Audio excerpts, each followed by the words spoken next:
जय हिंद। मैं नवीन Kumar Singh. BPSC TRE 3.0 और 4.0।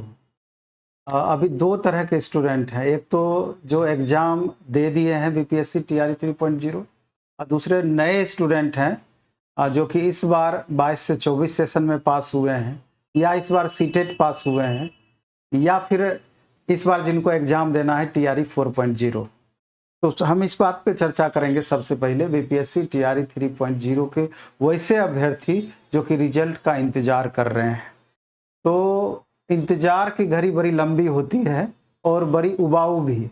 आपको मालूम है अच्छे से कि कितना कष्ट है इंतज़ार करने में। इस बात को लेकर के हम ये आपसे चर्चा कर रहे हैं कि ऑफिस में लगातार 150 स्टूडेंट डेली हमसे मिलने के लिए आते हैं कि सर रिजल्ट मेरा हो तो जाएगा। वैसे भी बच्चे हमसे मिलने के लिए आते हैं जिनका कि निसंदेह इस बार 110% गारंटी है कि रिजल्ट होगा, चूँकि कट ऑफ से भी बहुत ज़्यादा मार्क्स है। तब भी एक मन में कहीं ना कहीं थोड़ा सा संदेह बैठा हुआ रहता है कि पता नहीं रिजल्ट होगा अथवा नहीं होगा। और जो कट ऑफ के नज़दीक हैं, जिनका 1 नंबर 2 नंबर कम है, उनको भी रहता है कि सर कहीं हमारा रिजल्ट होगा अथवा नहीं होगा या कट ऑफ थोड़ा सा कम जा सकता है कि नहीं। तो इसी बात को लेकर के लगातार तनाव से घिरे होते हैं। पढ़ने में मन नहीं लग रहा है, क्या करें नहीं करें पता नहीं चल पाता है। तो ये वीडियो खास करके इसी के लिए है और इसी पर हम लोग चर्चा करने वाले हैं कि आखिर करें तो क्या करें। खास करके जो टीआरई 3.0 का एग्ज़ाम दिए हैं, चाहे 1 to 5 का एग्ज़ाम दिए हों, 6 to 8 का दिए हों, 9, 10, 11, 12 का दिए हों। तो सबसे पहली बात तो मैं आपसे ये कहना चाहता हूँ कि क्योंकि एक वीडियो मैंने बनाया था 1 to 5, 6 to 8, 9, 10 का कट ऑफ से रिलेटेड। शुरुआत में ही एक बात मैंने बोला था कि ये संभावित कट ऑफ है, अंतिम नहीं। कहने का मेरा साफ आशय ये था कि संभावित कट ऑफ हमेशा संभावित होता है और संभावित का मतलब होता है कि कोई ज़रूरी नहीं है कि जो आप बताए हैं वो एग्जैक्ट उस पैमाने पर खरे उतरे। मे भी कि 1-2 नंबर कम भी हो सकता है, मे भी कि आपके दायरे में भी रह सकता है, मे भी कि 1-2 नंबर ज़्यादा भी आपका हो सकता है। तो तमाम ऐसे छात्र जो कि कट ऑफ के दायरे में हैं, निश्चिंत आप रह सकते हैं। मैक्सिमम संभावनाएं रहेगी रिजल्ट होने की, लेकिन जिनका भी 1-2 नंबर कम है वो भी आशा निश्चित रूप से कर सकते हैं। अब सवाल ये उठता है कि इस बीच में हम क्या करें, कब तक रिजल्ट आ सकती है। तो आप ये देख रहे हैं कि चूंकि अभी OMR भी आपका अपलोड नहीं किया गया है। पहले OMR अपलोड होगा, उसके बाद आंसर की जारी किया जाएगा, उसके बाद दावे आपत्ति के लिए आपको समय दिए जाएंगे, उसके बाद फाइनल आंसर की जारी होगा, तब जाके आपका रिजल्ट के लिए तैयारियां शुरू होगी या रिजल्ट दी जाएगी। इस बीच में तो अभी आप देखे होंगे कि जो एक जिस समय टीआरई 3.0 का आपका नोटिफिकेशन आया था, तो उस समय नोटिफिकेशन जो दिया गया था 75% यानी 65% प्लस 10% जो रिजर्वेशन का पॉलिसी गवर्नमेंट की उस समय अपनाई थी, न्यू रिजर्वेशन पॉलिसी, उसके आधार पर आपकी वैकेंसी निकाली थी। लेकिन अभी क्या हुआ है, अभी बिहार सरकार ये स्पष्ट कर दी है या बीपीएससी ये स्पष्ट कर दी है कि अभी जो हम रिजल्ट देंगे 50% प्लस 10% ईडब्ल्यूएस के लिए, इस आधार पर रिजल्ट बनाएगी। तो स्वाभाविक रूप से अब इसमें बदलाव किया जाएगा। बदलाव ये होगा कि जो उस समय जो वैकेंसी दिया गया था कि मेल के लिए यूआर मेल के लिए इतना, यूआर फीमेल के लिए इतना, अन्य कैटेगरी मेल फीमेल के लिए इतनी इतनी वैकेंसियां, तो निश्चित रूप से यहाँ पर उतार चढ़ाव होगा अब। क्योंकि जब दायरा चेंज होगा, जब 75 से 65% पे आया जाएगा, तो कई सारे कैटेगरी में उथल पुथल देखने को मिलेगा और स्वाभाविक रूप से कट ऑफ पर भी इसका प्रभाव पड़ता है।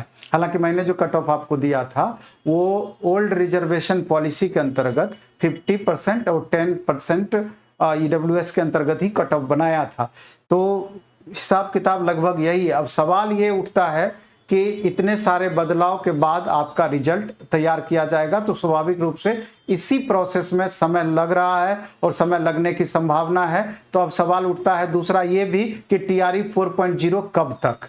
तो जब आप देखे होंगे माननीय चेयरमैन सर के द्वारा भी ये बताया गया था कि जब टीआरई 3.0 का रिजल्ट हम दे देंगे रिजल्ट के द्वारा ये पता चल जाएगा बाद में कि जो जब ज्वाइनिंग हो जाएगी आफ्टर वेरिफिकेशन, तो कितने स्टूडेंट ज्वाइन किए हैं, कितनी सीटें खाली बच गई है। तो जितनी सीटें खाली बच जाएगी उसको अगली वैकेंसी में ऐड किया जाएगा, तब जाकर के अगली वैकेंसी आपकी दी जाएगी। तो इस आधार पर अगर आप देखेंगे तो उम्मीद है कि सितंबर लास्ट वीक हो या ज़्यादा संभावना है कि अक्टूबर में आपका नोटिफिकेशन नई वैकेंसी टीआरई 4.0 का आ सकता है। यानी अभी से थोड़ा सा समय लगेगा, थोड़ा और इंतजार करना पड़ सकता है। और जहां तक टीआरई 3.0 का रिजल्ट का सवाल है, मे बी की रिजल्ट आपका जिस तरीके से बताया जा रहा है कि अगस्त लास्ट वीक में दे देंगे, तो ये निर्भर इस बात पे करेगा कि बाकी प्रोसेस कितना फास्ट किया जा रहा है, उस पर आपका रिजल्ट निर्भर करेगा। नहीं तो फिर सितंबर भी रिजल्ट का आपका जा सकता है। तो ये देखना है कि कब तक आपकी रिजल्ट आती है। अब तीसरा सवाल ये उठता है कि आखिर तब तक हम क्या करें।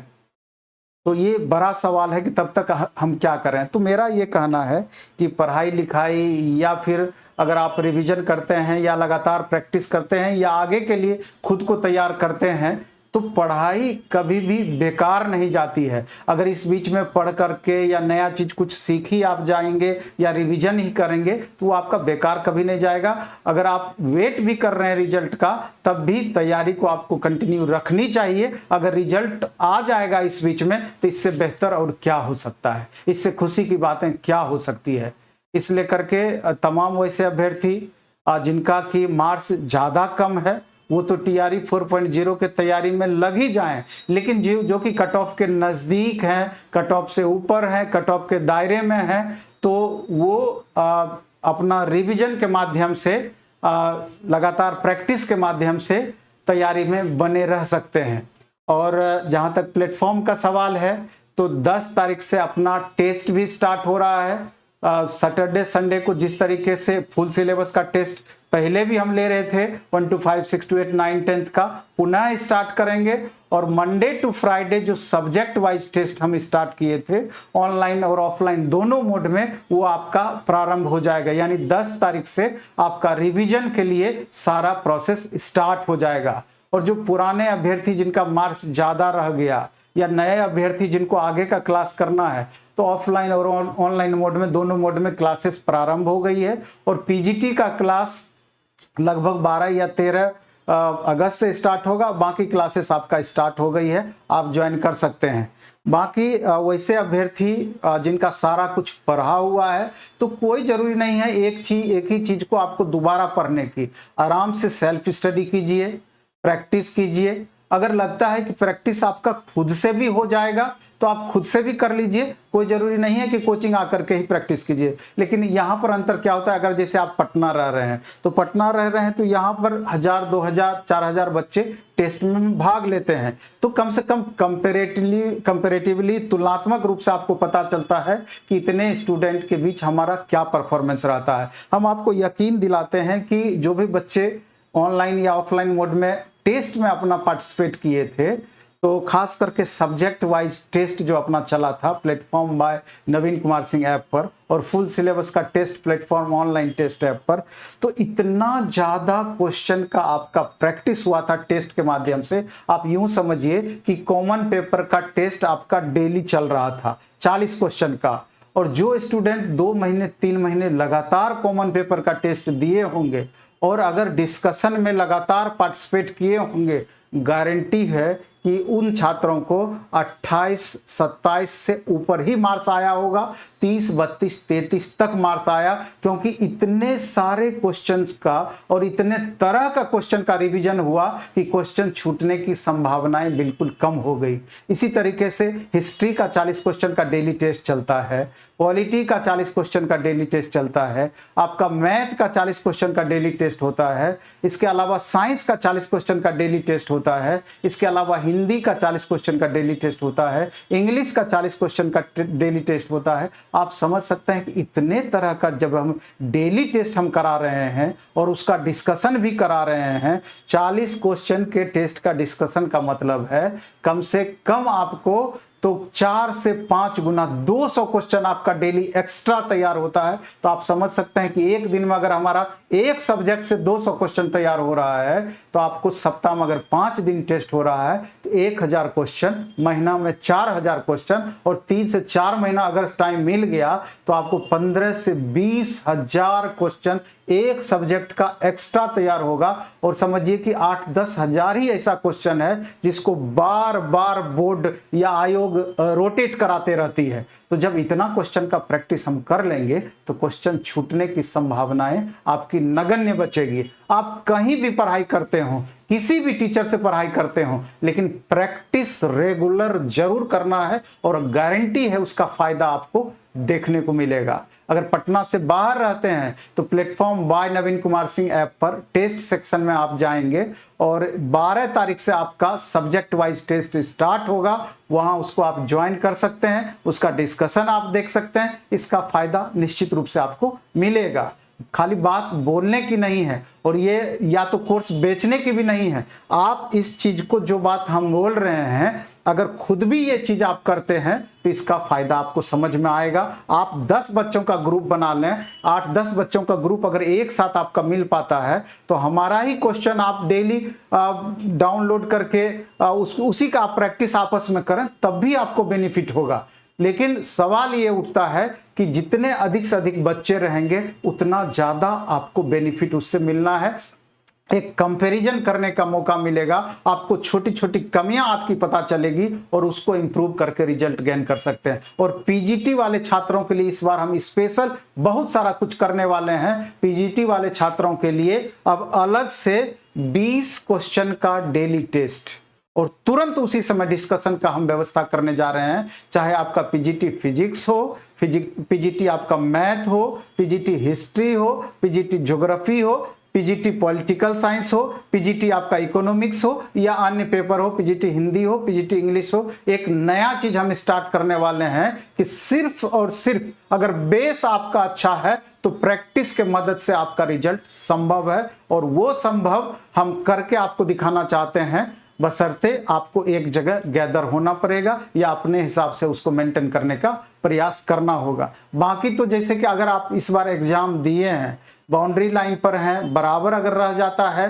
तो हम लोगों का ये भी प्रयास रहेगा कि 1 कैंडिडेट 1 रिजल्ट और वेरिफिकेशन प्रोसेस, इसको भी बड़ी जोर शोर तरीके से अब हम लोग उठाने वाले हैं और एक बड़ा सा ट्विटर कैंपेन इसको लेकर के चलाने वाले हैं। इसके मदद से अगर ये चीज इंप्लीमेंट हो पाता है तो इस वैकेंसी में 15 से 20,000 या 20,000 प्लस बच्चों का उद्धार हो सकता है। 20,000 प्लस बच्चों का परिवार का रोजी रोटी बेहतर हो सकता है इस चीज से। इसलिए ये बेहद गंभीर और बेहद संवेदनशील मुद्दा है, इसको लेकर के आगे बढ़ना ही बढ़ना है। बाकी जो 1 to 5 वाले अभ्यर्थी हैं, 6 to 8 वाले अभ्यर्थी हैं, 9-10 वाले न्यू अभ्यर्थी हैं, तो उनके लिए स्पेशल बैच भी दिया गया है ऑनलाइन मोड में platform by Naveen Kumar Singh app पर। और ऑफलाइन पटना के यहाँ बाजार समिति वाले सेंटर पर भी बैच अपना स्टार्ट हो रहा है सारा। और उसके बाद आपका भिकना पहाड़ी मोड़ वाले सेंटर पर तो बैच आपका चलेगा ही चलेगा। तो कुल मिलाकर के सारांश यही है कि टाइम वेस्ट नहीं करना है, बल्कि उस अपने को टाइम के अकॉर्डिंग फिर से दोबारा से लगातार स्टडी में लगा देना है। और बहुत तनाव लेने का कोई मतलब नहीं है। तनाव लेने से बहुत कुछ बदलना नहीं है, बल्कि जो भी कमियां रही है उसका आपको सामना करना पड़ेगा और उसको इम्प्रूव करके कैसे हम रिजल्ट के करीब पहुंचेंगे, कैसे हमारा रिजल्ट होगा पॉजिटिव वे में लेकर के, उस पर आपको चलना पड़ेगा, उस पर आपको आगे बढ़ना पड़ेगा।